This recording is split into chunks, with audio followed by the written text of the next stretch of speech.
أمتي ولا شريعة بعد شريعتي ولا كتاب بعد كتابي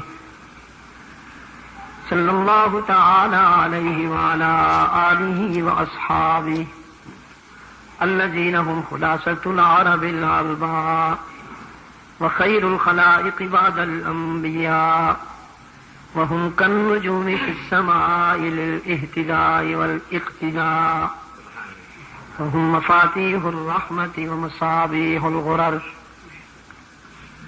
أعوذ بالله من الشيطان الرجيم. بسم الله الرحمن الرحيم.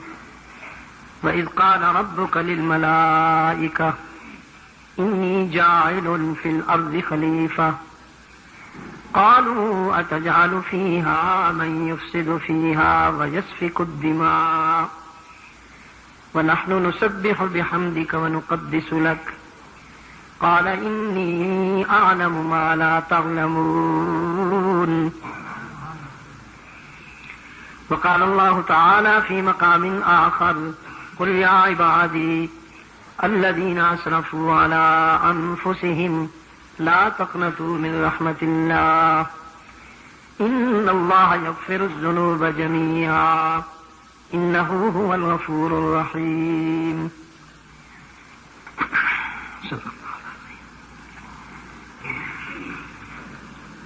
برادران محترم، عزیز دوستوں، میں ابھی ایک طویل سفر سے واپس پہنچا تو پنڈی سے کچھ دور ایک دینی ادارہ کے جلسہ تقسیم اسناد میں شرکت کے لیے آنا تھا. یہاں کے احباب نے اصرار فرمایا کہ آج کی رات کی نسبت سے یہاں کچھ بات ہو جائے. حسن اتفاق یہ کہ گزشتہ سال بھی ہم اسی رات یہاں مل بیٹھے تھے. تو میرے ان عزیزوں نے جب مجھے یاد دلایا تو اس تسلسل کو جاری رکھنے میں ذاتی طور پر مجھے بھی سکون محسوس ہوا. چنانچہ نہ تو یہ کانفرنس ہے نہ یہ کوئی جلسہ ہے، یہ بس چند دوستوں کی ہماری یہاں ملاقات ہے. ہمارے بھائی آج کی رات کی نسبت سے بڑی اچھی باتیں کر گئے. حضرت مولانا قاری محمد اسد اللہ عباسی صاحب، یہ لیلۃ القدر ہے، یہ شب برات ہے، اور یہ رمضان المبارک کی مقدس راتیں ہیں، اور یہ حرمین کی حاضری ہے، اور یہ عیدین کے اجتماعات میں دعائیں ہیں، اور یہ جمعہ ہے. اصل بات یہ ہے کہ اللہ کی رحمت بہانے ڈھونڈ رہی ہے آپ کو معاف کرنے کے لیے.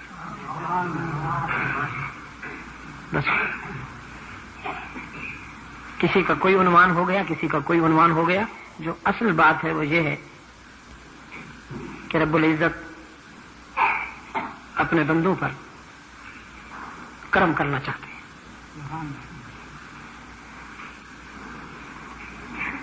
پیش نظر جو آیہ کریمہ ہے جس کو میں نے ابھی آپ کے سامنے تلاوت کیا، سورہ بقرہ کی، کہ اللہ نے نوریوں کے سامنے، فرشتوں کے سامنے اپنا یہ ارادہ ظاہر فرمایا کہ میں ایک ایسی مخلوق لا رہا ہوں اس عالم رنگ و بو میں جو میری مشیتوں کی نمائندہ ہوگی، جو میری مشیتوں کی نمائندہ ہوگی. دوسری جگہ فرمایا انی خالقم بشرا، میں بشر پیدا کر رہا ہوں نوریوں کے سامنے. تو نوری اللہ کی وہ مخلوق ہے جن کا کھانا پینا اٹھنا بیٹھنا یا زندگی کی ساری مصروفیات اللہ کی تسبیح اور اس کی تقدیس بیان کرنا ہے. یہی ان کا اوڑھنا بچھونا اور یہی ان کا عمل زندگی ہے. نسبح بحمدک ونقدس لک. تو اللہ نے جب یہ ارادہ نوریوں کے سامنے پیش کیا تو وہ سوچنے لگے اللہ کی یہ مخلوق ظاہر ہے کہ جو ہمارے ہوتے ہوئے لائی جا رہی ہے ہم سے افضل ہی ہوگی، اس کی تخلیق کیسے ہوگی؟ تو فرمایا اس کی تخلیق یہ ہوگی کہ من طین من صلصال کالفخار، ناکارہ مٹی سے میں اس کا یہ مکان بناؤں گا.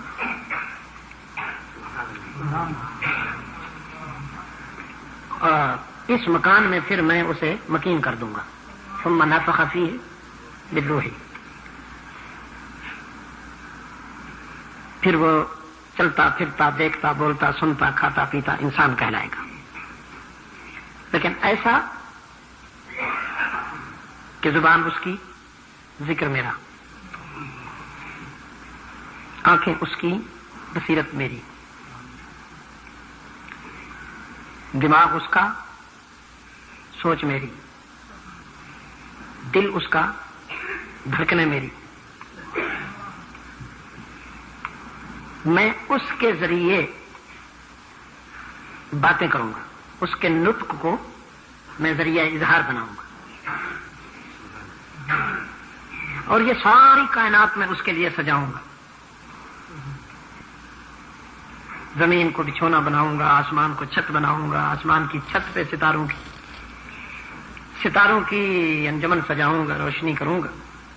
کبھی سورج چمکے گا اس کی غلامی کے لیے، کبھی چاند روشن ہوگا اس کی غلامی کے لیے، کبھی ستارے روشن ہوں گے اس کی غلامی کے لیے، کبھی ہوائیں چلیں گی اس کی غلامی کے لیے، بادل رواں دواں رہیں گے اس کی غلامی کے لیے، سبزے اگیں گے اس کی غلامی کے لیے، جنگلوں میں جانور مختلف انداز میں چلتے پھرتے نظر آئیں گے اسی کی غلامی کے لیے. کچھ اس کو گوشت کھلائیں گے، کچھ اس کا سامان اٹھائیں گے، کچھ اس کے پنجرے میں قیدی ہو کر ساری زندگی گزار دیں گے اس کے ذوق کی تسکین کے لیے.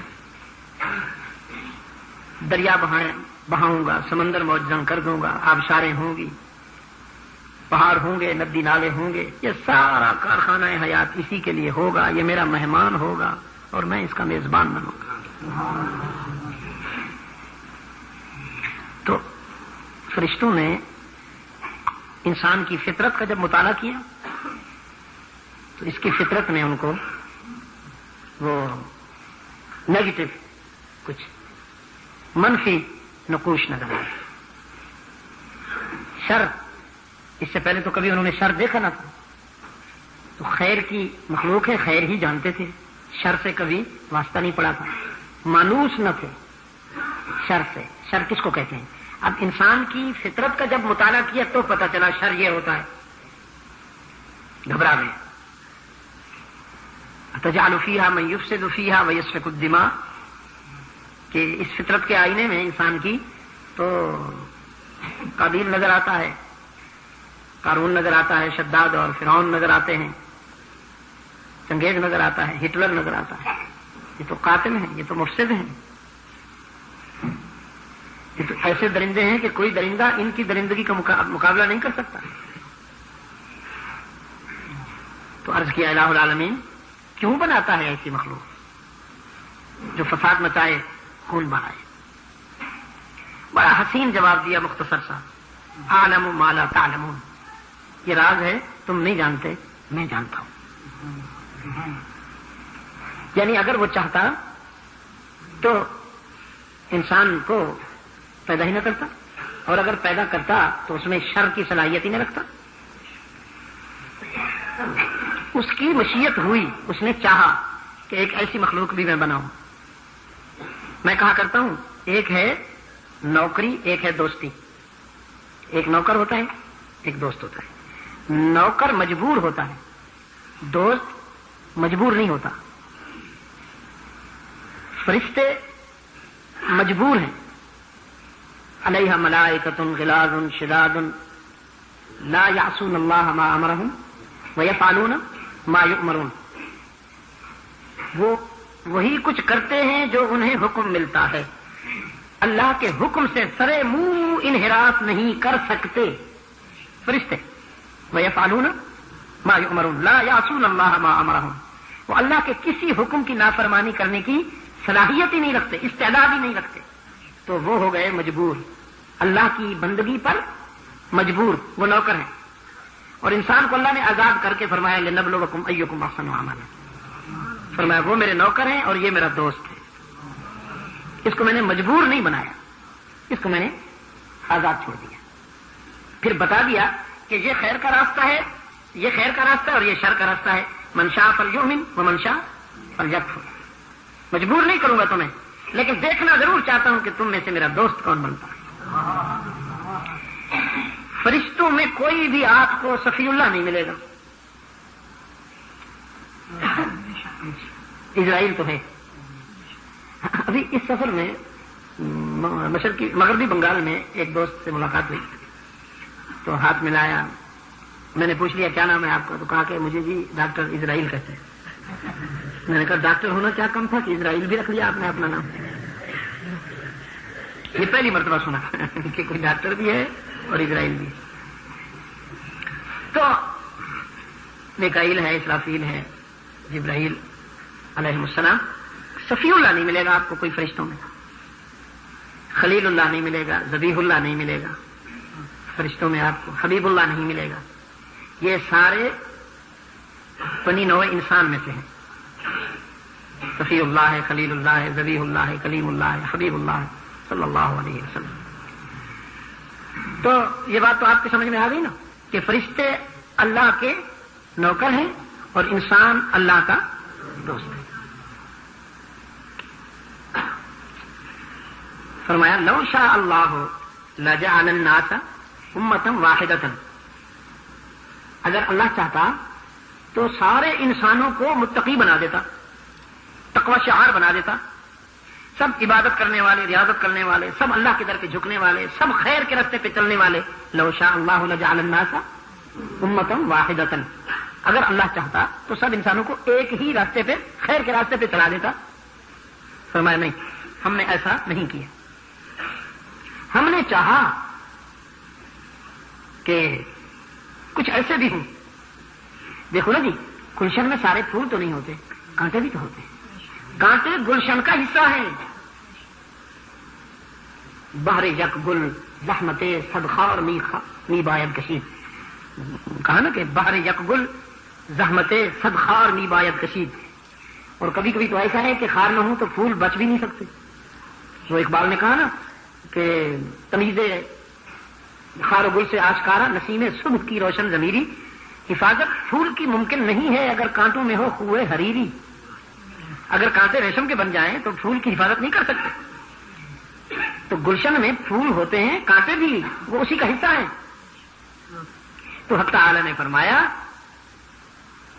یہ ہماری مشیت ہوئی کہ یہ ٹھوکریں کھائیں، ان سے غلطیاں ہوں، پھر یہ اپنی خطاؤں پہ شرمندہ ہو کر آئیں. کبھی شب قدر میں آئیں، کبھی لیلۃ القدر میں آئیں، کبھی شب برات میں آئیں، کبھی عیدین میں آئیں، کبھی جمعہ میں آئیں، کبھی حج پر جائیں. مختلف بہانوں سے، مختلف عنوانات سے ہمارے در پہ آئیں، آنسو بہائیں، ہم سے معافی مانگیں اور ہم ان کو معاف کر کے غفور الرحیم ثابت ہو جائیں. اور فرشتوں نے تو معافی نہیں مانگنی بھائی، ان سے تو غلطی ہی نہیں ہونے کی. جب انہوں نے غلطی نہیں کرنی تو معافی کس بات کی مانگیں گے؟ کائنات کا سب سے پہلا انسان، کائنات کا سب سے پہلا انسان جو اللہ کا نبی بھی ہے، ابو البشر سیدنا آدم، اس سے وابستہ قرآن کریم نے جو بات ہم تک پہنچائی ہے بڑی عجیب. فرمایا لا تقربا هذه الشجرة، اس درخت کے پاس نہ جانا. حالانکہ اللہ کو علم تھا کہ یہ اس درخت کے پاس جائے گا. اللہ کے علم میں تھی یہ بات. اگر وہ اس درخت کے پاس نہ جائیں، اس کو نہ چکھیں، تو سلسلہ توالد و تناسل کیسے شروع ہو؟ یہ بستی کیسے بسے؟ اس بستی کے بسنے کے لیے اس درخت کو چکھنا ضروری تھا، جبھی تو بشریت اور انسانیت کے جو عوارض ہیں، جو ضروریات ہیں، وہ شامل حیات ہوں، چکھنا تھا۔ لیکن حق تعالی نے فرمایا اس درخت کے پاس نہ جانا۔ بالکل ایسے ہے کہ جیسے کوئی شخص بلندی پہ کھڑا ہو، اس میں نیچے آنا ہو، اور میں اس سے کہوں کہ نہ آنا بھائی، قابو رکھنا اپنے آپ کو۔ کیسے قابو رکھے؟ بلندی جو نیچے آنا ہے اس نے۔ فرمایا لا تقربوا هذه الشجرة، جہاں کچھ بے استاد لوگوں نے ٹھوکریں کھائیں، بے استاد لوگوں نے ٹھوکریں کھائیں کہ دیکھو نبی سے غلطی ہو گئی، حالانکہ نبیوں سے غلطی نہیں ہوتی، اس لیے کہ وہ معصوم ہوتے ہیں، اور معصوم کہتے ہی اسی کو ہیں کہ جو غلطی کر نہیں سکتا، جو غلطی نہیں کرتا وہ محفوظ ہوتا ہے۔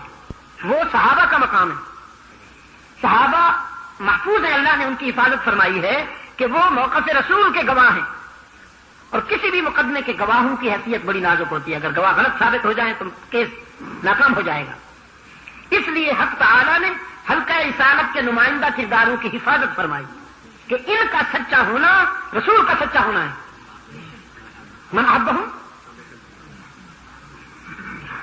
ابھی ہمارے والد صاحب بڑی عجیب بات کر رہے تھے، لیکن میں اس کو تھوڑا سا آپ کو سمجھانے کے لیے میں نے اللہ سے کہا کہ میں تیری چاہت میں کوشش کر رہا ہوں، تجھ سے محبت کرتا ہوں، تو مجھے قبول کر لے۔ حق تعالی نے فرمایا ڈائریکٹ آنے کی کوشش نہ کرنا۔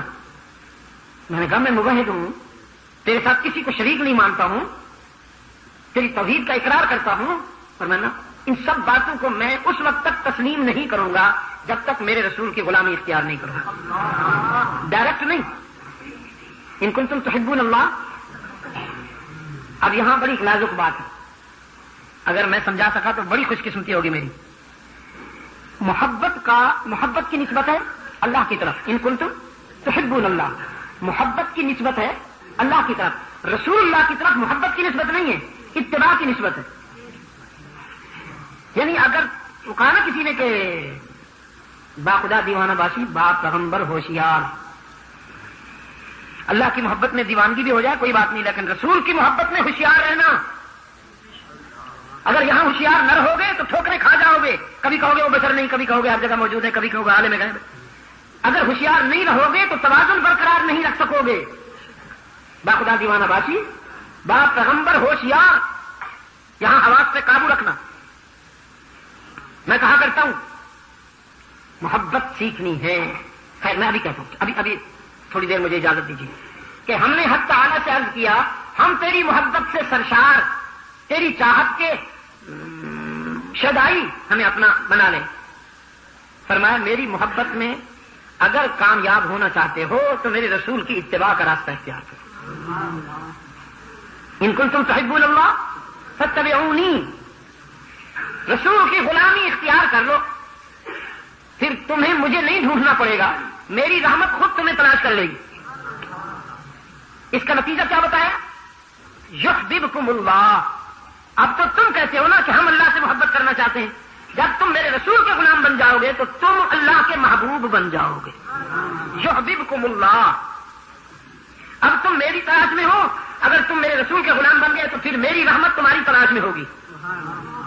اب ہم گئے رسول کے دروازے پر کہ آقا ہمیں اپنا غلام بنا لیجیے، تیرے بغیر اللہ مانتا ہی نہیں، وہ ملتا ہی نہیں تیرے بغیر، تو تو ہمیں اپنا غلام بنا لے۔ رحمت عالم صلی اللہ علیہ وسلم نے فرمایا اصحابی کالنجوم بأی مقتدیتم اہتدیتم، اللہ اللہ فی اصحابی لا تتخذوہم غرضا من بعدی، من احبہم فبحبی احبہم ومن ابغضہم فببغضی ابغضہم۔ جس طرح اللہ کی محبت مشروط ہے، میری اطاعت بھی مشروط ہے۔ اللہ نے فرمایا میں رسول کی اتباع کے بغیر تمہیں تسلیم نہیں کروں گا، اور رسول اللہ نے فرمایا میں اصحاب و اہل بیت رسول سے سوا تمہیں تسلیم نہیں کروں گا۔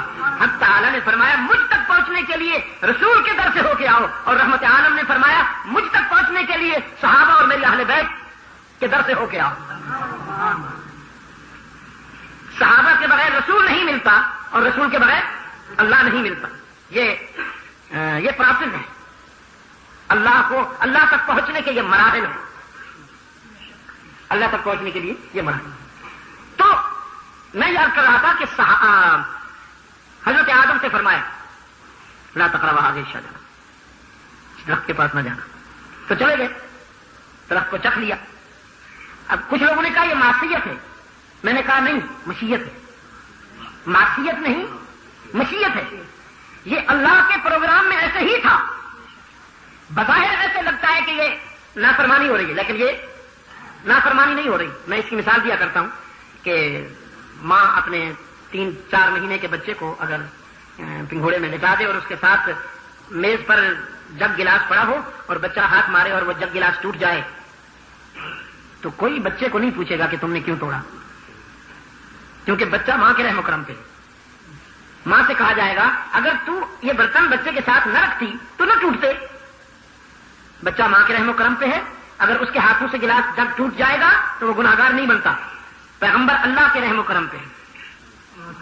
اگر وہ کوئی ایسی بات کرتا ہے، کبتی کو مار دیا حضرت موسیٰ نے، اللہ کے حکم کے انتظار کے بغیر سفر کر لیا حضرت یونس نے، تو یہ معصیت نہیں مشیت ہے۔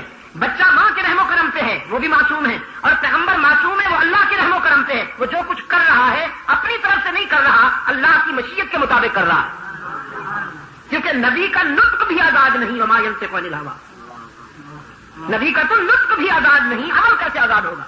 وہ تو اللہ کی مشیت کے بغیر بول بھی نہیں سکتا، تو کرے گا کیسے؟ فرمایا لا تقربا هذه الشجرة فتكونا من الظالمين، اس درخت کے بعد نہ جانا۔ چلے گئے، درخت کو چھو لیا، چکھ لیا۔ رب العالمین نے فرمایا فتلقى آدم من ربه کلمات۔ اب یہ میری بات کی تائید ہو رہی ہے، اگر اتنا سختی سے منع کیا تھا تو پھر یہ کلمات کیوں اتارے جا رہے ہیں دل میں کہ اب تم یہ کلمے پڑھو تو میں راضی ہو جاؤں؟ یہ سب پیار کی باتیں ہیں۔ فتلقى آدم من ربه کلمات، پھر دل میں وہ کلمے بھی القاء کر دیے کہ اب یہ ادا کرو تو میں دامن رحمت میں لے لوں۔ سیدنا آدم نے ہاتھ اٹھا لیا، ربنا ظلمنا انفسنا وَإِن لَّمْ تَغْفِرْ لَنَا وَتَرْحَمْنَا لَنَكُونَنَّ مِنَ الْخَاسِرِينَ۔ الہ العالمین، ہم تو تیرے بندے ہیں، تو قوی ہے ہم ضعیف، تو غنی ہے ہم فقیر، تو داتا ہے ہم سوالی، تو سب کچھ ہے، ہم تو تیرے مقابلے میں کچھ بھی نہیں۔ اگر تیرا لطف و کرم شامل حال نہ ہو تو ہمارا سفینہ حیات کبھی کنارے نہیں لگ پائے گا۔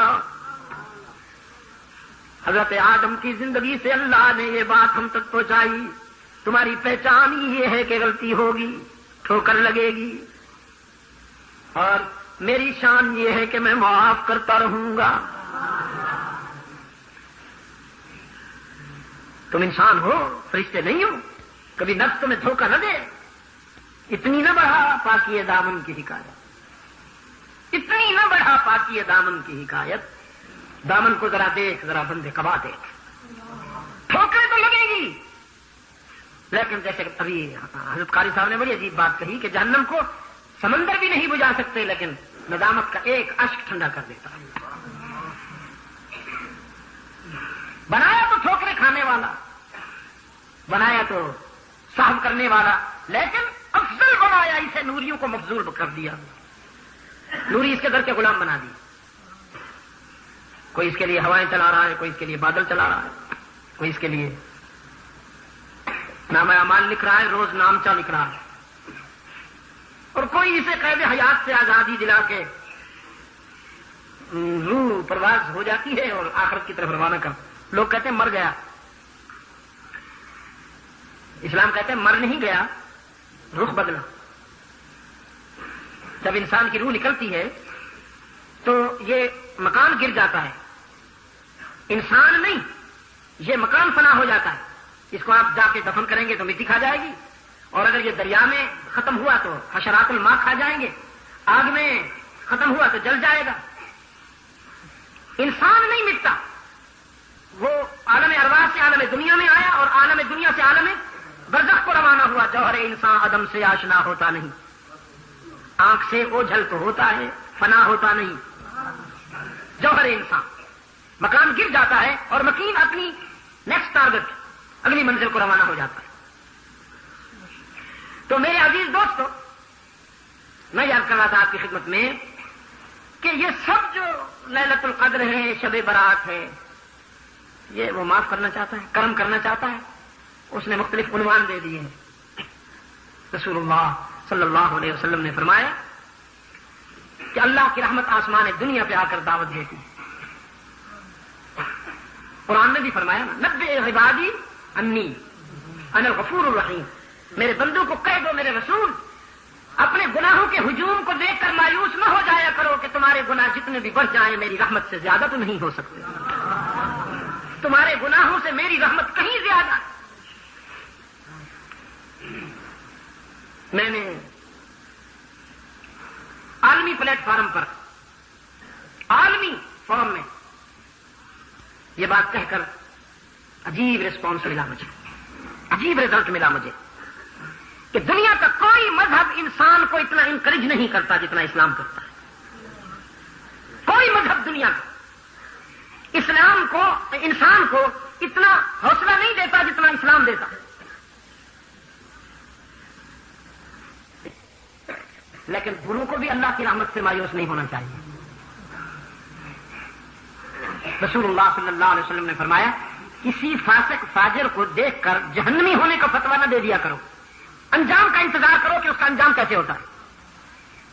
کبھی کوئی شخص دیکھنے میں بڑا خطا کار، بڑا گناہ گار ہے، لیکن انجام اس کا ایسا ہو جاتا ہے کہ وہ اللہ کی رحمت میں، اس کے دامن رحمت میں چلا جاتا ہے۔ اور کوئی شخص دیکھنے میں تو بڑا تقویٰ شعار، بڑا عبادت گزار، لیکن انجام ایسا برا ہوتا ہے کہ وہ جہنمی بن جاتا ہے۔ اس لیے کسی کے متعلق موت سے پہلے رائے نہ قائم کر لینا، دیکھو کہ اس کا انجام کن اعمال پہ ہوتا ہے۔ رسول اللہ صلی اللہ علیہ وسلم کی خدمت میں ایک شخص آیا، ایک ایسا شخص کہ جسے اپنے متعلق یقین تھا کہ میں نہیں بچ سکوں گا، میری نجات نہیں ہو سکتی، اس لیے کہ وہ پروفیشنل قاتل تھا۔ عرب میں لوگ جب اپنے مخالفین کو راستے سے ہٹانا چاہتے تھے، اس کو کرائے پر لیتے تھے اور اس سے قتل کرواتے تھے۔ وحشی بن حرب، اپنا نام بھی وحشی ہے، باپ کا نام حرب ہے، اس کو کہتے ہیں کریلا اور نیم چڑھا۔ وحشی تو وحشی ہوا، حرب کے معنی بھی تقریباً وہی، اس میں بھی وحشت ہوتی ہے، یعنی ایسا کہ جیسے لوہا ابن فلاد۔ ہاں جی، وحشی بن حرب یہ وہی صاحب ہیں جنہوں نے غزوہ احد میں حضرت سیدنا حمزہ رضی اللہ تعالیٰ عنہ، جو رحمت عالم صلی اللہ علیہ وسلم کے محترم چچا بھی ہیں اور اسلام کے بڑے جلیل القدر بطل جلیل ہیں، جلیل القدر فرزند ہیں۔ سیدنا حمزہ کی سیرت میں یہ بات بار بار میں نے دیکھی کہ انہوں نے کبھی پشت پہ زخم نہیں کھایا، جب بھی زخم کھایا سینے پہ کھایا۔ یہ شیر سیدھا تیرتا ہے وقت رفتن آب میں، بازو شمشیر افغان تھا وہ۔ اللہ کے رسول صلی اللہ علیہ وسلم کو خصوصی محبت تھی حضرت حمزہ سے۔ وحشی نے احد میں انہیں قتل کیا، بدر کے مقتولین کا بدلہ لینے کے لیے اس کو ہائر کیا گیا تھا، کرائے پر اس کی خدمات حاصل کی گئی تھی اور یہی ٹارگٹ دیا گیا تھا کہ تم حمزہ کو قتل کرو تو منہ مانگا انعام ملے گا۔ اس نے مکر سے دھوکہ دے کر ایک جگہ پر چھپ کے بیٹھ گیا، وہ نشیب میں، جب حضرت حمزہ رضی اللہ تعالیٰ عنہ سامنے آئے تھے، اس نے نیزہ پھینکا، تیر نہیں نیزہ۔ پھر حضرت حمزہ رضی اللہ تعالیٰ عنہ کی لاش کی بے حرمتی کی اس نے، ان کے اعضاء کاٹے، ان کی سینہ شق کیا۔ رحمت عالم صلی اللہ علیہ وسلم جب حضرت حمزہ کی میت پر آئے اور ان کا یہ منظر دیکھا تو آپ دیدہ ہو گئے، آسمان کی طرف دیکھا، فرمایا یا رب العالمین اب تو راضی ہو جا کہ تیرے دین کی راستے میں، تیرے دین کی سربلندی میں میرے چچا کا یہ حال ہو گیا۔ حضرت صفیہ رضی اللہ تعالی عنہا، جو اللہ کے رسول صلی اللہ علیہ وسلم کی پھوپھی اور سیدنا حمزہ کی بہن ہیں، انہوں نے اپنا بیٹا حضرت زبیر اللہ کے رسول صلی اللہ علیہ وسلم کی خدمت میں بھیجا اور اجازت چاہی کہ ایک دکھی بہن اپنے بھائی کا آخری دیدار کرنا چاہتی ہے، اگر اجازت ہو تو آ جاؤں۔ اللہ کے رسول صلی اللہ علیہ وسلم نے صفیہ کی آرزو کو بھی سنا، ان کی تمنا کو بھی سنا، اور حمزہ رضی اللہ عنہ کی میت کو بھی دیکھا۔ سوچا کوئی بہن اپنے بھائی کو اس حالت میں دیکھ کر برداشت نہیں کر سکتی، تو زبیر سے فرمایا جاؤ میری پھوپھی اور اپنی ماں سے کہہ دو تمہارا یہاں آنا مناسب نہیں ہے، صبر کرو۔ انہوں نے جا کے اللہ کے رسول صلی اللہ علیہ وسلم کو پیغام پہنچایا۔ حضرت صفیہ سمجھ گئی کہ شاید میرے بھائی کی لاش اس حالت میں نہیں ہے کہ میں وہاں صبر کر سکوں، لیکن اپنے بیٹے سے کہا ایک بار پھر چلے جاؤ، اللہ کے رسول کی اگر مرضی یہی ہے تو کوئی بات نہیں، حشر میں ملاقات ہو جائے گی، ایک مرتبہ پھر چلے جاؤ اور رحمت عالم کی خدمت میں میری طرف سے عرض کرو صفیہ اپنے بھائی کی لاش پہ ماتم کرنے کے لیے نہیں آ رہی، میں تو اپنے بھائی کے انجام پہ فخر کرنے کے لیے آ رہی ہوں۔ بھائی بڑی عزیز چیز ہوتے ہیں اللہ کے رسول، لیکن تیری شریعت سے زیادہ کوئی سے عزیز نہیں ہے۔ اب رحمت عالم صلی اللہ علیہ وسلم نے اجازت دی، فرمایا ہاں آ جائے۔ سیدہ صفیہ آئی۔ میں کہا کرتا ہوں آج انسانی تاریخ میں عجیب منظر دیکھا، آج حاملین عرش متوجہ ہوئے، روح کائنات سمٹ آئی، روح کائنات سمٹ آئی گنج شہیداں احد کے اس محاذ پر کہ ایک بہن اپنے بھائی کی کٹی ہوئی لاش پہ آ رہی ہے، دیکھیں کیا کرتی ہے۔ عرب کے لوگ بڑا عجیب ماتم کیا کرتے تھے، کورس میں ماتم کرتے تھے، گانا بھی عجیب گاتے تھے، ماتم بھی عجیب کرتے تھے۔ کچھ لوگ پارٹیاں ہوتی تھی ماتم کے لیے، ان کو کرائے پہ ماتم کروایا جاتا تھا، اب بھی تو ہے نا، یہ جو محافل ہوتی ہیں خیر سے ماتمی عزاداری کی محافل ہوتی ہیں، ان میں پارٹیاں ہوتی ہیں کرائے پہ جو مصنوعی کرتے رہتے ہیں، وہ حقیقی رونا نہیں ہوتا، وہ کرائے کے لوگ ہوتے ہیں۔ تو اس وقت بھی خاص پارٹیاں ہوا کرتی تھی، ماتم کیا کرتی تھی۔ اسلام آیا تو ڈکشنری چینج ہو گئی، اسلام نے ڈکشنری چینج کر دی، ماتم کی جگہ صبر آیا اور رقص کی جگہ شکر آیا، جشن کی جگہ شکر آیا۔ اب ماتم اور جشن یہ دونوں اسلامک ڈکشنری کے ورڈ نہیں ہیں، کوئی تعلق نہیں ہے ان کا اسلامک ڈکشنری سے، کسی بھی حوالے سے ماتم اسلام میں نہیں ہے، اور جو کہتا ہے اس سے بڑا جاہل کوئی نہیں۔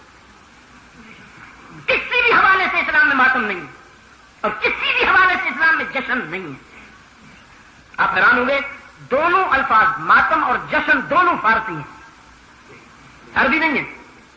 جشن بھی فارسی ہے، ماتم بھی فارسی ہے، تو یہ پھر ایران سے آئے ہیں، سعودی عرب سے نہیں آئے۔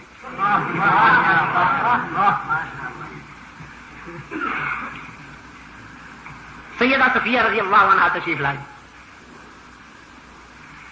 عجیب منظر ہے، بھائی کی لاش کی طرف دیکھا، ٹکڑے ہوئے پڑے،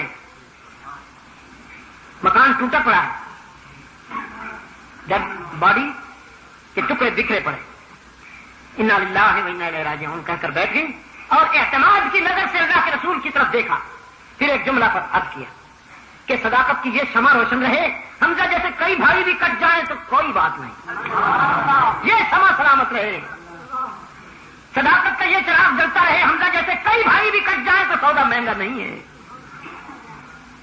یہی وحشی اللہ کے رسول کی خدمت میں آیا، کہتے ہیں اللہ کے رسول میرے جرائم بھی معاف ہو سکتے ہیں، میری غلطیاں بھی معاف ہو سکتی ہیں، میری نجات ہو سکتی ہے۔ رحمت عالم صلی اللہ علیہ وسلم نے فرمایا ہاں، اللہ کو وحدہ لا شریک اور اس کے رسول کو آخری رسول، قرآن کو آخری کتاب، انبیاء رسول پر ایمان اور یوم آخرت پر اگر ایمان لاؤ گے تو تمہاری جہنم بھی جنت سے بدل سکتی ہے، مگر ایک شرط ہوگی، ابن حرب اسلام قبول کرنے کے بعد شرک نہ کرنا، اگر شرک کیا تو معاف نہیں ہوگا، یہ اللہ کی غیرت کا معاملہ ہے، مشرک کے لیے کوئی معافی نہیں۔ بڑے دو ٹوک انداز میں قرآن کریم نے یہ فیصلہ سنا دیا۔ فرمایا ان اللہ لا یغفر ان یشرک بہ ویغفر ما دون ذلک لمن یشاء. یقیناً وہ قانون کے بعد وہ ہوتے ہیں نا، وہ لکھا جاتا ہے نا من کے فلاں ابن فلاں، وہ جو لکھتے ہیں نا، یہ خاص انداز ہوتا ہے، تحریر کا بھی خاص انداز ہوتا ہے. تو یہ قانون ہے. قرآن جب کوئی قانون بیان کرتا ہے تو اس کو مؤکد کرنے کے لیے انا لاتا ہے ابتدا میں. فرمایا ان اللہ لا یغفر ان یشرک بہ ویغفر ما دون ذلک لمن یشاء. بات یوں بھی ہو سکتی تھی، بات یوں بھی ہو سکتی تھی کہ اللہ لا یغفر ان یشرک بہ، ہو سکتا تھا یوں بھی، لیکن کیونکہ عبارت کو قانون کے اسلوب میں مؤکد کرنا تھا اس لیے حرف ان آیا. ان اللہ لا یغفر ان یشرک بہ، اللہ ہرگز نہیں معاف کرے گا اس شخص کو جو شرک کرنے والا ہو، اور باقی تو جسے چاہے معاف کر دے کہ اس سے پوچھنے والا کوئی نہیں. میں ایک لفظ کہا کرتا ہوں، آج دہراتا ہوں، مشرک اللہ کا غدار ہے اور بدعتی رسول اللہ کا غدار ہے. مشرک اللہ کا غدار ہے اور بدعتی رسول اللہ کا غدار ہے. اللہ نے اپنے غدار کے متعلق فرما دیا، قانون سنا دیا، ان اللہ لا یغفر ان یشرک بہ ویغفر ما دون ذلک لمن یشاء. اب رسول اللہ کا سنیے، فرمایا کل بدعۃ ضلالہ من احدث فی امرنا ھذا ما لیس منہ فہو رد. میرا دین، میری شریعت جو میرے قول و عمل اور میرے صحابہ کے کردار کے حوالے سے مکمل ہو گئی، اب اس میں اگر کوئی شخص اپنی طرف سے کوئی بات ملاتا ہے، شامل کرتا ہے، رحمت عالم صلی اللہ علیہ وسلم نے فرمایا میری شریعت کے مکمل ڈھانچے میں کوئی ملاوٹ برداشت نہیں ہوگی، وہ ملاوٹ بھی مردود، ملاوٹ کرنے والا بھی مردود. کل بدعۃ ضلالہ، ہر وہ نئی چیز کہ جو رسول اللہ صلی اللہ علیہ وسلم کی حیات طیبہ اور آپ کے اسوہ سے نسبت نہیں رکھتی، چاہے کتنی ہی دیکھنے میں خوبصورت کیوں نہ ہو، رحمت عالم صلی اللہ علیہ وسلم نے فرمایا گمراہی، اور ہر گمراہی جہنم کی طرف لے جائے گی. پاکستان کے مولویوں نے ایک اصطلاح کھڑی ہے کہ بدعت حسن. میں نے کہا کوئی بدعت حسن نہیں ہوتی، کوئی کفر حسن نہیں ہے، کوئی شرک حسن نہیں ہے. اب اگر کوئی کہے کہ اچھا فضلہ، فضلہ کوئی اچھا ہوتا ہے؟ فضلہ تو فضلہ ہی ہوتا ہے. کفر کفر ہے، شرک شرک ہے، بدعت بدعت ہے، کوئی بدعت حسنہ نہیں ہوتی. کہ یہ ہے تو بدعت، لیکن بدعت حسنہ ہے. کوئی بدعت، اس لیے کہ شرک توحید کے مقابلے میں ہے، کفر ایمان کے مقابلے میں ہے، اور بدعت سنت کے مقابلے میں. ایمان کے مقابلے میں ہر کفر مردود، توحید کے مقابلے میں ہر شرک مردود، اور سنت کے مقابلے میں ہر بدعت مردود. اس پہ کسی لمبی چوڑی بحث کی ضرورت ہی نہیں.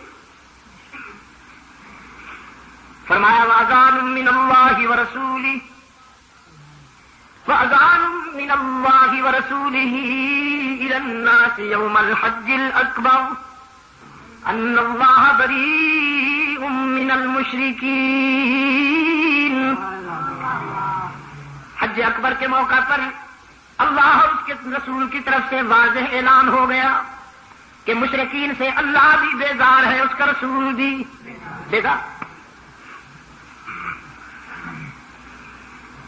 شرک نہ کرنا میاں، یہ معاف نہیں ہوگا.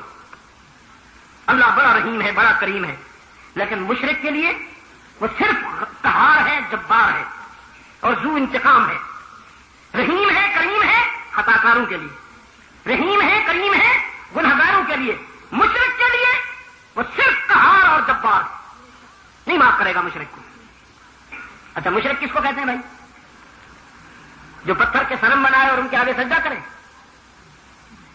نہ میرے عزیز، نہ. یاد رکھنا میری بات، پتھر کے صنم بنا کر کسی بھی اللہ کو ماننے والے نے نہیں پوجے. پتھر کا صنم ہندو بناتے ہیں، ان کا بھگوان ہے، ان کا وہ ہاں جی دیوتا ہے یا جو کچھ بھی ہے تو وہ بناتے ہیں. شرک اس وقت ہوتا ہے کہ جب اللہ کا ماننے والا اس کے بندوں کو اس کی صفات میں شامل کر دے. یہودیوں نے شرک کیا تو کیسے کیا؟ صنم بنائے، پتھر کے بت بنائے نہیں. وقالت الیہود عزیر ابن اللہ، یہ ان کا شرک ہے، یہ ان کا کفر ہے. عیسائیوں نے شرک کیا، بت بنائے نہیں. وقالت النصارى المسیح ابن اللہ، یہ ان کا شرک. تو اگر مسلمانوں میں سے کوئی انبیاء میں سے، رسولوں میں سے، اولیاء میں سے اللہ کے کسی برگزیدہ بندے کو اس مقام پر سمجھے جو اللہ کی شان ہے، جو اللہ کا مقام ہے، تو پھر یہ شرک ہوگا. اصحاب کہف نے اللہ سے دعا کی تھی، اللہ نے ان سے کئی. تو اگر مسلمانوں میں سے کوئی انبیاء میں سے، رسولوں میں سے، اولیاء میں سے اللہ کے کسی برگزیدہ بندے کو اس مقام پر سمجھے جو اللہ کی شان ہے، جو اللہ کا مقام ہے، تو پھر یہ شرک ہوگا. اصحاب کہف نے اللہ سے دعا کی تھی، اللہ نے ان سے کئی 100 سال تک دین کا کام لیا. جب اللہ کا وہ ذمہ لگایا ہوا کام پورا کر چکے، ڈیوٹی پوری کر چکے، تو اللہ کی رحمت متوجہ ہوئی. کیا چاہتے ہو آپ؟ دامن پھیلاؤ تو بھر دوں. اصحاب کہف نے عرض کیا الہ العالمین بس کچھ نہیں، تیری رضا چاہیے، اور صرف اتنی درخواست ہے کہ ہم جب مر جائیں تو ہماری قبروں کا کسی کو پتہ نہ چلے. کیوں پتہ نہ چلے؟ اس لیے کہ ہم تو تیری جوان رحمت میں چلے آئیں گے، اور یہ جو بیٹھے ہیں ہوکار، یہ بروکر جو بیٹھے ہوئے ہیں مذہب کے لبادے میں بروکر، انہوں نے ہماری قبروں پہ مارکیٹ بنا لینی ہے، سپر مارکیٹ، اور انہیں سجانا ہے. عام قبر جو نارمل ہوتی ہے وہ تو ہوتی ہے، لیکن جس قبر سے انہوں نے مال کمانا ہو اس کا سائز لمبا بنتا ہے. اس کے اوپر رنگین چادریں چڑھتی ہیں، پھر جھنڈیاں لہراتی ہیں، پھر کمکمے ہوتے ہیں، پھر روشنیاں ہوتی ہیں، تاکہ بیچارہ عام آدمی کامن مین جب آئے تو قبر کو جو دیکھے تو سمجھے یہ تو کوئی خدا سے ہوا ہے، بس وہی دامن پھیلا لے، بس یہ بھی کر دے، میری یہ مراد بھی پوری کر دے، میری یہ مراد بھی. اور مجاور صاحب ایسے بیٹھے ہوتے ہیں جیسے وائس آف دی گاڈ بیٹھے. وہ تو نظر ہی نہیں آتا. یہ ہے سب.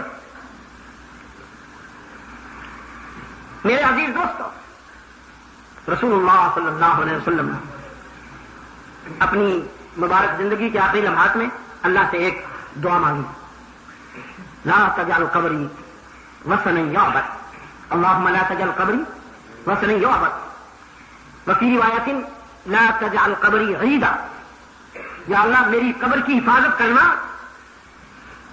کسی انسان کا سر نہ جھکنے دینا میرے مرکز پر. میرے معبود، میں نے زندگی بھر کسی سر کو اپنے سامنے نہیں جھکنے دیا، اب میں اس دنیا سے جا رہا ہوں تو میری قبر تیرے حوالے. دیکھا آپ نے اللہ کے رسول صلی اللہ علیہ وسلم کی دعا کی جوانی دیکھی آپ نے؟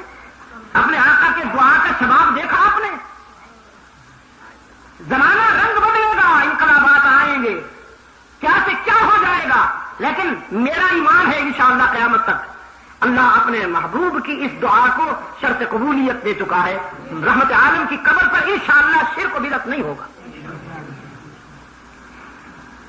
یہاں سے جاہل جاتے ہیں جی، کوشش بھی کرتے ہیں تو وہاں ٹھکائی ہو جاتی ہے، کھڑے ہوئے وہاں. تو میرے عزیز دوستو، رحمت عالم صلی اللہ علیہ وسلم نے فرمایا شرک معاف نہیں ہوگا بھائی. ویسے کہتا ہے اللہ کے رسول شرک تو نہیں کروں گا، لیکن قرآن نے یہ بھی تو کہا کہ من قتل منکم مؤمنا متعمدا فجزاؤہ جہنم خالدا فیہا وغضب اللہ علیہ. جس نے جان بوجھ کر کسی مومن کو مار ڈالا، مومن کو قتل کیا، اس کے لیے بھی کوئی معافی نہیں. پھر رویا، دارو قطار رونے لگا. کہتا ہے اللہ کے رسول میں نے تو مومن کو نہیں ایک مومن اعظم کو مارا ہے، میں تو حمزہ کا قاتل ہوں. میرے ہاتھوں سے تو اسلام کا وہ بطن جلیل مارا گیا جس کی مظلومیت پر آپ بھی اشکبار ہوئے. کیا بنے گا میرا اللہ کے رسول؟ رحمت عالم صلی اللہ علیہ وسلم نے فرمایا جرم تو بڑا ثقیل ہے، جرم تو واقعی بڑا دل آزار ہے، لیکن اس کی رحمت واسعہ کا کیا ٹھکانا؟ فرمایا الا من تاب وآمن وعمل عملا صالحا، جو توبہ کر لے، ایمان کے تقاضے پورے کرے، عمل صالح بھی کرے، حق تعالی نے فرمایا ہم اس کی سیئات کو حسنات سے بدل دیں گے، ہم اس کے نامہ اعمال کی سیاہیوں کو نور سے بھر دیں گے۔ الا من تاب وآمن وعمل عملا صالحا فأولئك يبدل الله سيئاتهم حسنات وكان الله غفورا رحيما۔ وحشی کہتا ہے اللہ کے رسول مجھے تو یوں لگتا ہے کہ قرآن جہنم میں جانے ہی نہیں دیتا، ہاتھ پکڑ رکھا ہے قرآن نے۔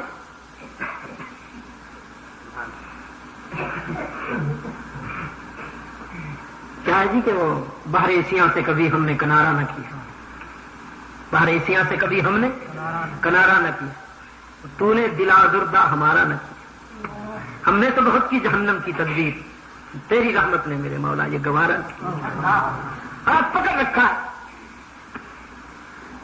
بلکہ یہ عمل صالح کی بھی شرط ہے، اگر یہ مجھ سے پوری نہ ہو شرک نہیں کروں گا، کبائر سے بچوں گا، وعدہ کرتا ہوں کبائر سے بچوں گا، شرک بھی نہیں کروں گا۔ لیکن یہ جو عمل صالح ہے، لوگ تہجد کے لیے اٹھیں میں پڑھا رہا ہوں، لوگ خیرات دیں میں نہ دے سکوں، لوگ نوافل پڑھیں میں نہ پڑھ سکوں، تو عمل صالح کے معیار سے اگر پورا نہ اتر سکوں تو پھر جہنم رسید ہو جاؤ۔ یہ آیت نازل ہوئی قل یا عبادی الذین اسرفوا علی انفسهم لا تقنطوا من رحمت اللہ،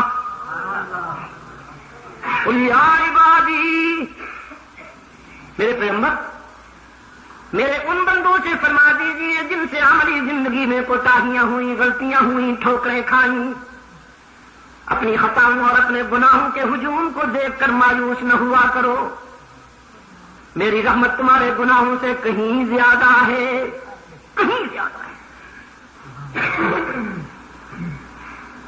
اور میں نے بھی لکھ دیا اپنی ذات پر کتب علی نفسہ الرحمہ، کتب لکھ دیا، کتب علی نفسہ الرحمہ، میں نے اپنی ذات پر رحمت کا معاملہ لکھ ڈالا ہے۔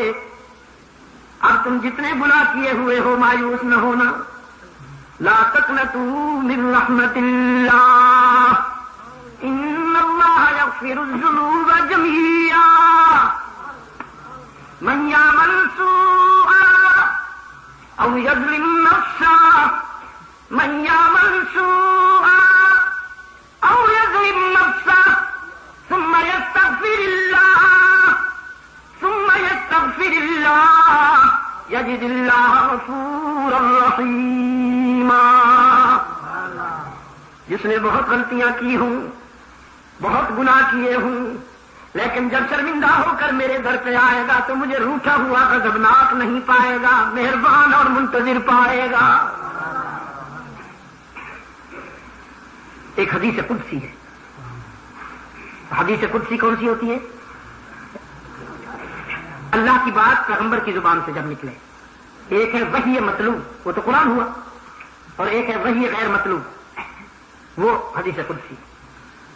جس طرح حدیث نبوی جب ہم بیان کرتے ہیں تو عن ابی ہریرہ رضی اللہ تعالی عنہ قال قال رسول اللہ صلی اللہ علیہ وسلم، ابو ہریرہ فرماتے ہیں اللہ کے رسول نے یہ فرمایا۔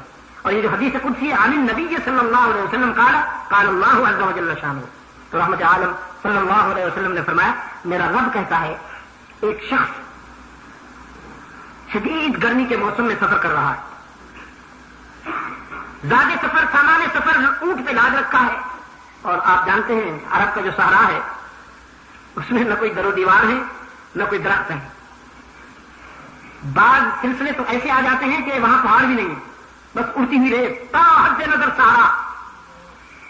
تو اس تپتے ہوئے صحرا میں شدید گرمی میں سفر کرتے چلتے ہوئے اتفاق سے ایک درخت آ گیا تو اس نے سوچا کچھ دیر آرام کر لو، بہت تھک گیا ہو۔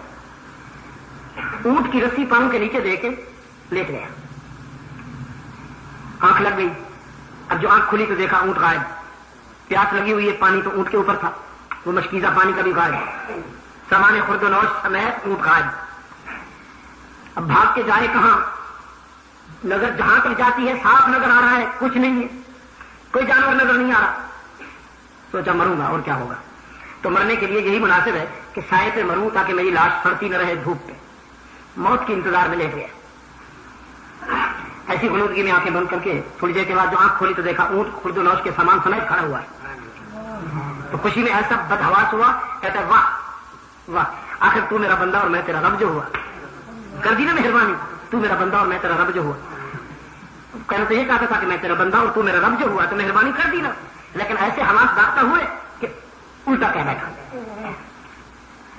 حضور صلی اللہ علیہ وسلم نے فرمایا میرا رب کہتا ہے اس کا گمشدہ اونٹ اس کو جو ملا نا، اتنی خوشی اس کو نہیں ہوتی جب میرا گناہگار بندہ میرے در پہ آ جائے، مجھے اس سے بھی زیادہ خوشی ہوتی۔ آپ نے دیکھا نا وہ جو میں نے بالکل گفتگو کے آغاز میں کہا تھا، یہ سب اس کے معاف کرنے کے بہانے ہیں، اس کی رحمت کی ادائیں ہیں۔ کبھی وہ لیلۃ القدر بھیج دیتا ہے، کبھی شب برات بھیج دیتا ہے، کبھی عیدین آ جاتی ہیں، کبھی جمعے آ جاتے ہیں، کبھی کوئی برکت والی رات، کبھی کوئی برکت والا مہینہ، کبھی کوئی برکت والا دن، کبھی کوئی برکت والی گھڑیاں۔ اصل بات یہ ہے کہ وہ معاف کرنے کا فیصلہ کر بیٹھا ہے، اب وہ تم سے کہتا ہے اگر بہانہ تو کرو میں تمہارا دامن بھر دوں۔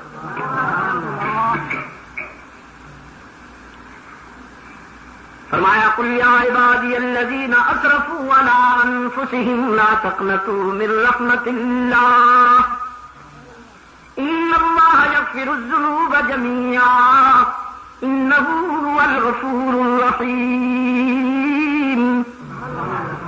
وحشی نے رحمت عالم صلی اللہ علیہ وسلم کے دست مبارک پر بیعت کر لی، اب کرتا ہے اللہ کے رسول آپ کے بعد مجھے اپنے غلاموں میں شمار کیجئے گا، شرک تو نہیں کروں گا، کبائر سے بھی بچوں گا، اگر کبھی صغائر میں کوتاہی ہو جائے تو اس کی رحمت اور تیری شفاعت کا متمنی ہوں۔ رحمت عالم صلی اللہ علیہ وسلم کھڑے ہو گئے، وحشی کو سینے سے لگا لیا، فرمایا ابن حرب تجھے مبارک دیتا ہوں، آج تیری جہنم جنت سے بدل گئی، تجھے مبارک دیتا ہوں، آج تیرے انگارے پھول بن گئے، بس ایک مہربانی کرنا، ذرا میرے سامنے کم آیا کر، اس لیے کہ جب تو میرے سامنے آتا ہے تو احد کے سینے پہ بکھرے ہوئے مجھے اپنے چچا حمزہ کی لاش کے ٹکڑے یاد آ جاتے ہیں۔ اب یہ بات ایسی اتری وحشی کے دل میں کہ اس کے وجدان اور اس کے احساسات کو گھائل کر دے، تو تنہائی میں اللہ سے دعا کرتا تھا، یا اللہ بس ایک کرم کر دے، میرے ہاتھوں سے تیرے رسول کا ایک دوست مارا گیا، اب ایک کرم کر دے کہ میرے ہاتھوں سے اپنے رسول کا ایک دشمن بھی مروا دے تاکہ بیلنس ہو جائے، قضا ادا ہو جائے۔ خلافت صدیقی میں سیدنا ابو بکر صدیق رضی اللہ تعالی عنہ کی خلافت میں جب امت مسلمہ منکرین ختم نبوت کے خلاف جہاد کر رہی تھی، مسلمہ کذاب کے خلاف جہاد کر رہی تھی،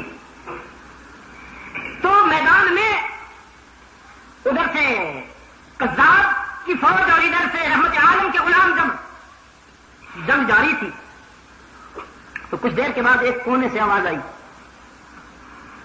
فرزندان اسلام مجھے مبارکباد دو، میں نے رحمت عالم صلی اللہ علیہ وسلم کی مسند نبوت پر بیٹھنے کا دعویٰ کرنے والے کو قتل کر دیا اور مسلمہ کذاب کا سر کاٹ کر نیزے کی امی پہ اونچا اٹھا رکھا ہے،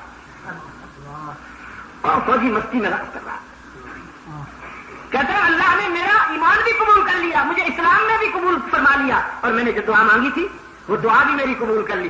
اسی طرح حشر میں رحمت عالم کے سامنے عرض کروں گا، بے شک زمانہ کفر میں میرے ہاتھوں سے تیرا دوست مارا گیا تھا، تو پھر زمانہ اسلام میں نے تیرا وہ دشمن مارا کہ حمزہ جیسا تیرا دوست کوئی نہیں تھا، تو مسلم دوستو کہ صرف آج کی رات نہیں، مومن کی ہر رات اللہ سے ملاقات کی رات ہونی چاہیے، اور آج کے حالات میں اس کی بہت زیادہ ضرورت ہے۔ آپ یقین فرمائیے، ابھی میرے ایک عزیز نے کچھ تحریر لکھی ہے، وہ کہتا ہے کہ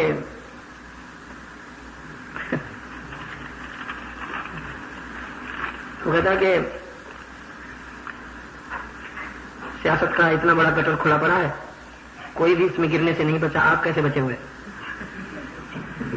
ظاہر ہے جی اللہ کے کرم کی بات ہے، آپ دعا کریں کہ اللہ تعالیٰ مجھے اس گٹر سے محفوظ رکھے۔ دوسری بات یہ ہے کہ توحید و سنت اور قرآن و سنت کے عقائد کی درستگی کے لیے آپ نے جو کوشش کی ہے یہ کہاں سے؟ سب اللہ کے کرم کی بات ہے۔ تیسری بات یہ ہے کہ اس طرح کے لوگ پیدا کیوں نہیں ہو رہے؟ اور دیکھیے، ایک ہے انسانی سعی اور کوشش، اور ایک ہے اللہ کا انتخاب۔ میں ابھی اپنے عزیز سے کہہ رہا تھا کہ اگر باپ کے بس میں ہوتا کہ اس کا بیٹا اس جیسا بن جائے تو حضرت نوح اپنے بیٹے کو اپنے جیسا بناتے، یعنی اپنے جیسے کیا مراد میری؟ جنتی بناتے، اسے جہنم سے بچاتے۔ کوشش کی، اتنی کوشش کی کہ جتنی وہ کر سکتے تھے، لیکن نہیں بچا سکے اپنے بیٹے کو۔ رسول اللہ صلی اللہ علیہ وسلم نے اپنے چچا کے لیے اس قدر بے چین ہوئے، اس قدر مضطرب ہوئے کہ اس کی موت کے لمحات میں قریب جا کے فرمایا میرے کان ہی میں کلمہ پڑھ لو، میں ہی تیرے ایمان کا گواہ بن جاؤں۔ اللہ نے جب اپنے محبوب کی بے چینی دیکھی تو فرمایا لا تہدی من احببت ولکن اللہ یہدی من یشاء۔ میرے رسول، آپ کا فرض یہ ہے کہ آپ میری بات میرے بندوں تک پہنچائیے، ان علیک الا البلاغ۔ جن دلوں کو ہدایت کے لیے منتخب کروں گا وہ میں کروں گا، یہ آپ کے منصب کی بات نہیں ہے۔ مانتا علیہم بمسیطر، آپ کا یہ منصب نہیں، آپ کا منصب ہے میری بات میرے بندوں تک پہنچاتے جائیے، ان علیک الا البلاغ، دعوت اور تبلیغ۔ پھر وہ دل جن کو میں ہدایت کے لیے منتخب کروں، یہ میرے انتخاب کی بات ہے، یہ میری سلیکشن، میں خود کروں گا۔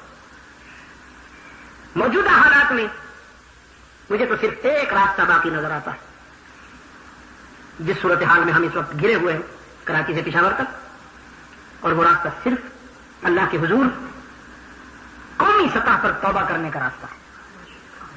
پوری قوم اللہ کے سامنے جھک جائے، جیسے حضرت یونس کی قوم جھک گئی تھی، اور اس کی رحمت ہمیں ان خطرات سے بچا لے جو اس وقت ہمارے سر پہ آ پہنچے۔ قوم بیچاری کا حال یہ، اس کے شعور کا حال یہ ہے کہ اللہ کی رحمت قریب ہو رہی ہے اور یہ شعلے بھیج رہے ہیں، پٹاخے چھوڑ رہے ہیں۔ ابھی تک مسلمان ہونے کے باوجود ہندوازم نکلا نہیں ان کے دل و دماغ، جیسے انگریز نہیں نکلا۔ انگریز سے ہم نے آزادی تو لے لی، زبان ابھی تک انگریز کی، تمدن ابھی تک انگریز کا ہے جی۔ ہمارے حکمران خیر سے جب تک انگریز کا لباس نہ پہنے اس وقت تک ان کی شخصیت کی تکمیل نہیں ہوتی، اور انگریز کا لباس پہننے تو ایسا معلوم ہوتا ہے کہ یہ اپنے آپ کو کیا سمجھ رہے ہیں۔ تمدن ابھی تک اس کا، دستور ابھی تک اس کا، نصف صدی گزر جانے کے باوجود ابھی تک ہم پر برطانوی دستور حکمرانی کر رہا ہے۔ اس لیے کوشش فرمائیے اپنے حلقے میں، جہاں تک آپ کی کوشش ہو سکتی ہے، اپنے گھر میں، اپنے محلے میں، اپنے حلقے میں۔ یہ جو بچے آپ کے بے شعوری میں، غلط فہمی میں آتش بازی کرتے ہیں، ان کو سمجھائیے کہ یہ ہندوؤں کی ثقافت ہے، مسلمان کی ثقافت نہیں ہے، آتش پرستوں کی یہ ثقافت ہے۔ مسلمان ایسا نہیں کیا کرتے، ان کو سمجھائیے۔ میری تجویز تو یہ ہے کہ محلے محلے میں کمیٹیاں بننی چاہیے کہ جو شخص آتش بازی کرتا ہے پورا محلہ، اگر اس کی اصلاح نہیں ہو سکتی تو پھر اسے بیکار کر لی جائے، کسی بھی طرح سے اس کو باز رکھنے کی کوشش کی جائے۔ اگر کوئی غیر مسلم کر رہا ہے تو پھر اسے بتایا جائے کہ یہ مسلمانوں کا ملک ہے، یہاں مت کرو ایسا۔ اگر آپ نے آتش بازی کرنی ہے تو ہندوستان تشریف لے جائیے۔ یہ ان لوگوں کا تمدن ہے، یہ ان لوگوں کی تہذیب ہے۔ آپ مجھے بتائیے اس سے بڑی بدقسمتی ہوگی کوئی کہ ادھر اللہ کی رحمت متوجہ ہوتی ہے فرض زمین کی طرف، اور ہم ادھر سے شعلے پھینکتے ہیں۔ یہ اللہ کے غصے کو چھیڑنا نہیں ہے، اس کے غضب کو چھیڑنے والی بات نہیں۔ اللہ ہمیں توفیق عطا فرمائے کہ ہم اپنی زندگی کو رسول اللہ صلی اللہ علیہ وسلم کی اتباع میں ڈھال سکیں اور اپنی غلطیوں کی معافی مانگ سکیں۔ باتیں بہت ہو گئی، اسی پر اتفاق کرتا ہوں۔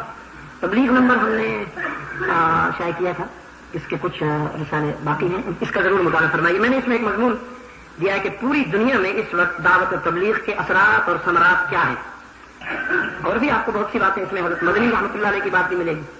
اچھا، عجیب بات یہ ہے کہ حضرت مدنی رحمۃ اللہ علیہ نے یہ مضمون اس میں ہے آج سے تقریباً 55 سال پہلے کا لکھا ہوا یہ مضمون، جس میں انہوں نے بتایا کہ یہ NGOs جو ہیں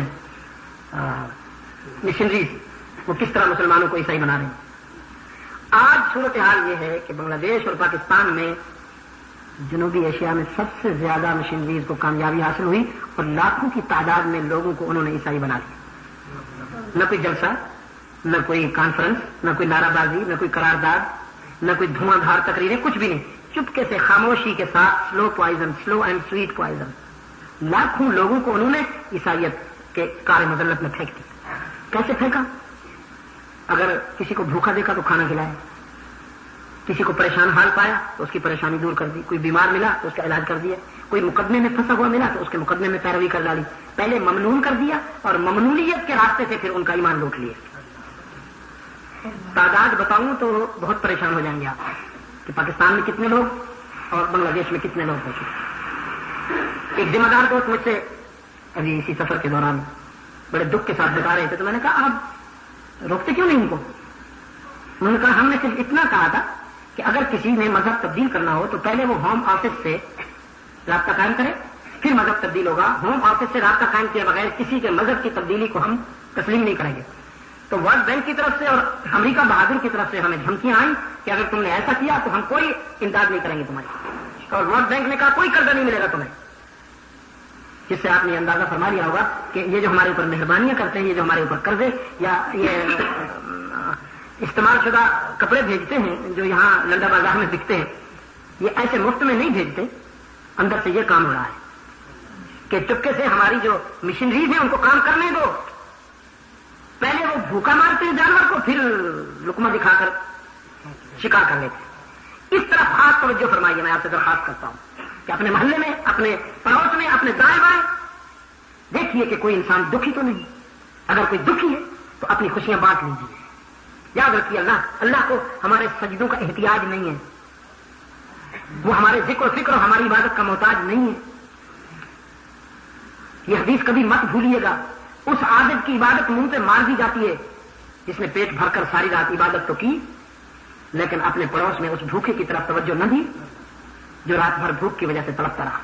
وجارہ جائع فی جنبہ، وجارہ تو مسلم المن، کوئی بھی چاہے غیر مسلم ہی کیوں نہ ہو، اگر وہ بھوکا رہا اور اس نے عبادت کی ساری رات تو اس کی یہ ساری عبادت منہ پہ مار دی جائے گی کہ تم نے پیٹ بھر کے صرف پیٹ بھر کے ہاضمے کی گولیاں لی ہوئی ہیں ہم نے.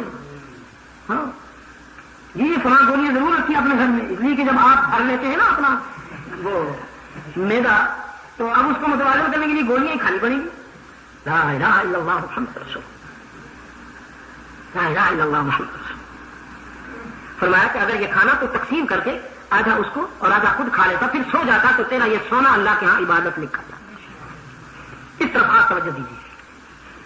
گھروں میں مختلف طریقے سے حلوے بنتے، یہ دوسری آتش بازی ہے.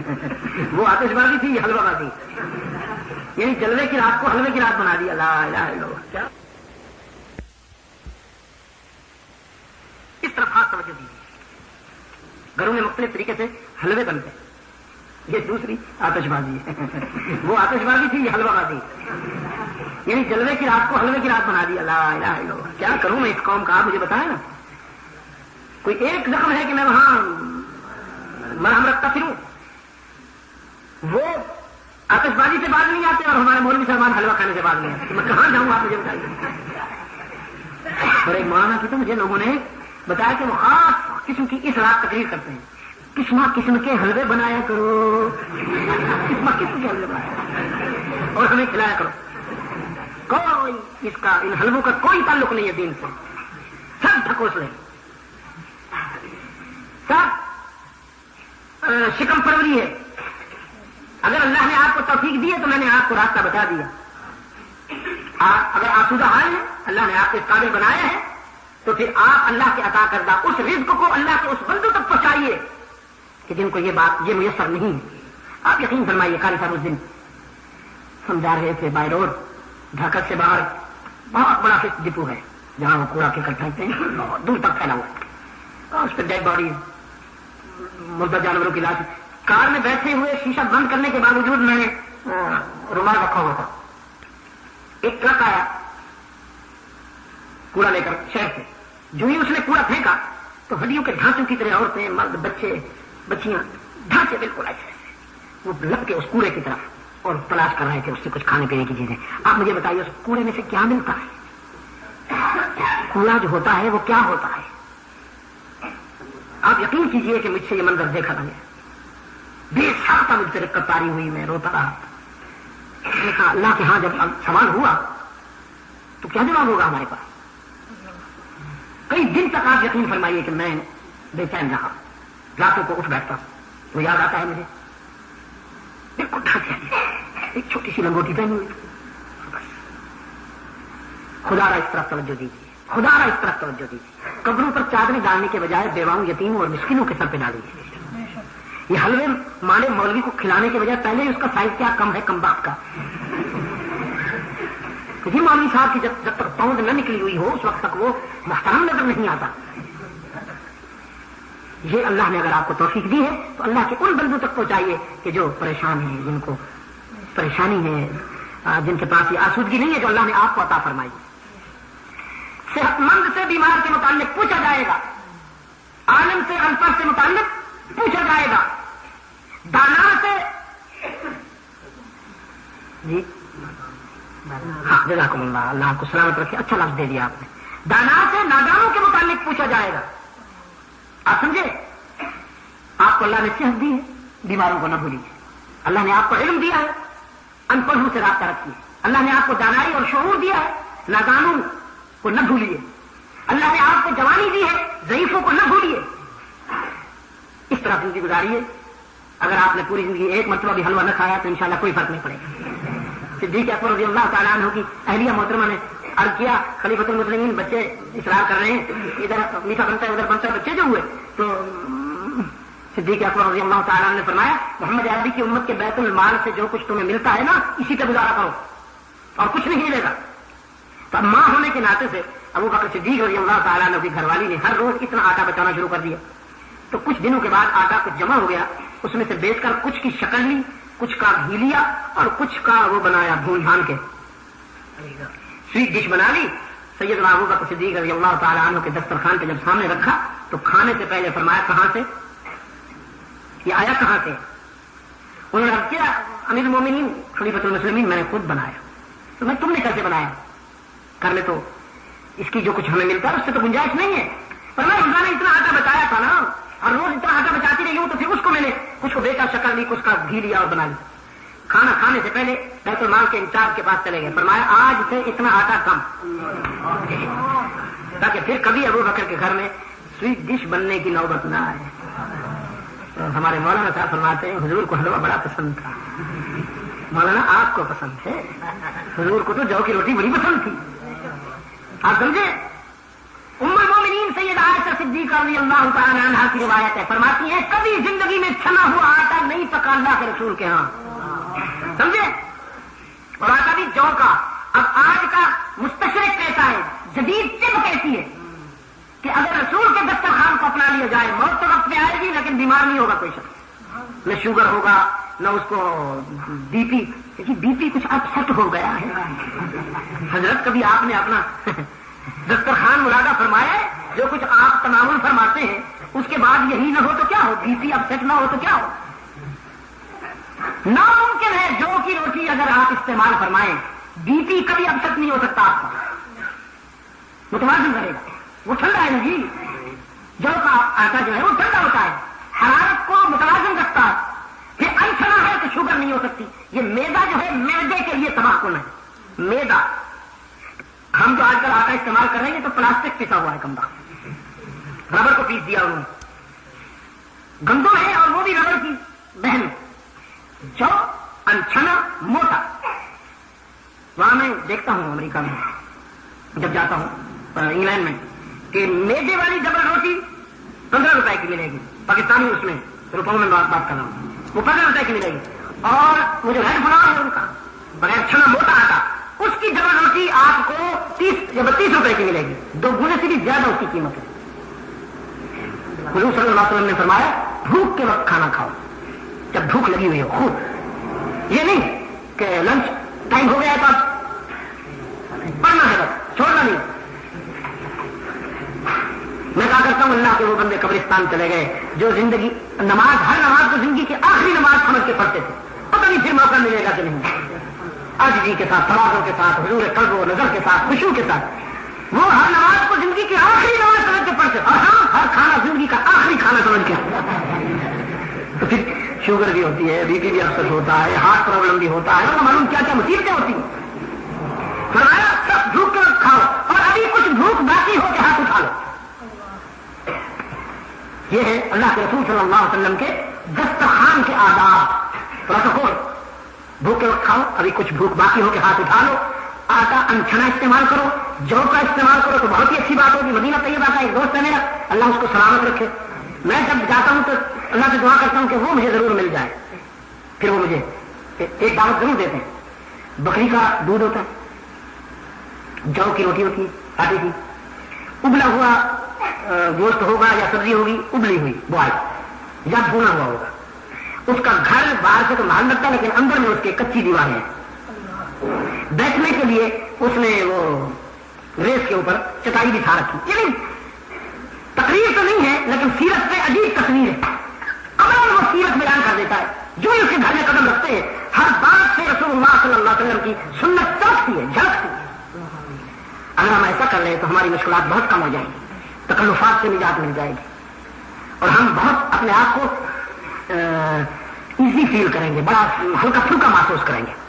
اللہ تعالیٰ توفیق عطا فرمائے. اس کا مطالعہ کیجیے. دعا کے بعد اللہم صلی علی سیدنا محمد النبی الامی وعلی آلہ وصحبہ وبارک وسلم. ربنا آتنا فی الدنیا حسنۃ وفی الآخرۃ حسنۃ وقنا عذاب النار. ربنا ظلمنا انفسنا وان لم تغفر لنا وترحمنا لنکونن من الخاسرین. ربنا اغفر لنا ولإخواننا الذين سبقونا بالإيمان. ربنا لا تؤاخذنا إن نسينا أو أخطأنا. ربنا ولا تحمل علينا إصرا كما حملته على الذين من قبلنا. ربنا ولا تحملنا ما لا طاقة لنا به واعف عنا واغفر لنا وارحمنا أنت مولانا فانصرنا على القوم الكافرين. اللهم ثبتنا على صراط المستقيم واحفظنا من كل بلاء الدنيا وعذاب الآخرة. اللهم أنت الغني ونحن الفقراء، أنت القوي ونحن الضعفاء، نسألك رحمتك وفضلك ونعوذ بك من سخطك وغضبك. اے اللہ عالم اسلام کی مدد فرما. مسلمان جہاں کہیں مظلوم و مجبور ہیں ان کی دستگیری فرما. بالخصوص فلسطین، کشمیر، افغانستان، بوسنیا کے مظلوموں کی مدد فرما. پاکستان کو یا رب العالمین قرآن و سنت پر مبنی آئین عطا کر کے، دور خلافت راشدہ سے نسبت رکھنے والا عادلانہ طرز زندگی عطا کر کے امن و سلامتی کا گہوارہ بنا. اے اللہ ہم سب کی خطاؤں کو معاف فرما. یا رب العالمین ہم سب کی غلطیوں کو معاف فرما. یا رب العالمین پوری کائنات تیرا حکم مانتی ہے لیکن ہم نے تیری بات نہ مانی، اور آج ہمارے گناہوں، ہماری خطاؤں اور ہمارے کردار نے ہمیں ہلاکت کے کنارے پہ پہنچا دیا. اے اللہ تیرے سوا کوئی بچانے والا نہیں، تیرے سوا کوئی بچانے والا نہیں. اگر تو نے کرم نہ کیا تو ہم ہلاک ہو جائیں گے. اے اللہ ہمیں اور ہماری اولادوں کو ہر مصیبت سے، ہر فتنے سے اور ہر آزمائش سے محفوظ و معمون فرما. یا رب العالمین ہم اپنی غلطیوں، اپنے گناہوں کا اعتراف کرتے ہیں. ہم اپنی غلطیوں اور گناہوں کا اعتراف کرتے ہوئے تجھ سے تیرا عدل نہیں تیرا فضل چاہتے ہیں کہ اگر تو عدل کرنے سے آیا تو ہم ہار جائیں گے کہ ہمارے دامن میں کچھ بھی نہیں ہے، بس تو ہمارے معاملے میں فضل فرما. اے اللہ تو ہمارے معاملے میں رعایت فرما. تیرے محبوب نے ہماری بخشش کے لیے آنسو بہائے ہیں، دعائیں مانگی ہیں. یا اللہ تو ہمیں معاف کرے گا تو یقیناً تیرے محبوب کو روحانی مسرت ہوگی. تیرا محبوب اسی میں خوش ہوگا کہ اس کی امت کے گناہ گاروں کو معاف کر دیا جائے، اس کی امت کے گناہ گاروں کی غلطیوں کو معاف کر دیا جائے. تو غفور بھی ہے، رحیم بھی، تو کریم بھی ہے، تو عفو غفور بھی ہے. یا رب العالمین ہم سے بڑا گناہ گار کوئی نہیں اور تجھ سے بڑھ کر معاف کرنے والا کوئی نہیں. اس رات کے آداب اور اس رات کے حقوق ادا کرنے کی ہمیں توفیق عطا فرما. الہ العالمین نفسانیت کی غلامی میں ہم تجھے بھول بیٹھے ہیں. یا رب العالمین ہمیں نفس کے غلامی سے نجات عطا فرما. ہم سب مغلوب ہیں، ہماری مدد فرما کہ تیرے سوا ہمارا کوئی مددگار نہیں، تیرے سوا کوئی مشکل کشا نہیں. تو ہی ہمارا حاجت روا، تو ہی ہمارا کارساز، تو ہی ہمارا دستگیر. اپنے محبوب کی امت کو نیک اور ایک بنا اور پورے عالم اسلام کو طاغوت کی سازشوں سے محفوظ معمول فرما. ہمارے روحانی جسمانی بیماروں کو شفا کاملہ عطا فرما. کچھ دوستوں نے دعا کے لیے کہا ہے، ان سب کو الہ العالمین، اور وہ بیمار جو ہمارے معلومات میں نہیں تو جانتا ہے، ان سب کو شفا کاملہ عطا فرما. یا رب العالمین جو پریشان حال ہیں ان کی پریشانیاں دور فرما. یا رب العالمین ہمارے جو دینی بھائی مشکلات میں الجھے ہوئے ہیں ان سب کی مشکلات کو آسان فرما. صلی اللہ تعالی علی خیر خلقہ محمد وعلی آلہ وصحبہ. تیار کردہ پاک ریکارڈنگ، پہلی منزل کریم سینٹر صدر کراچی. Phone number 5678 123. یاد رکھیے فون نمبر 5678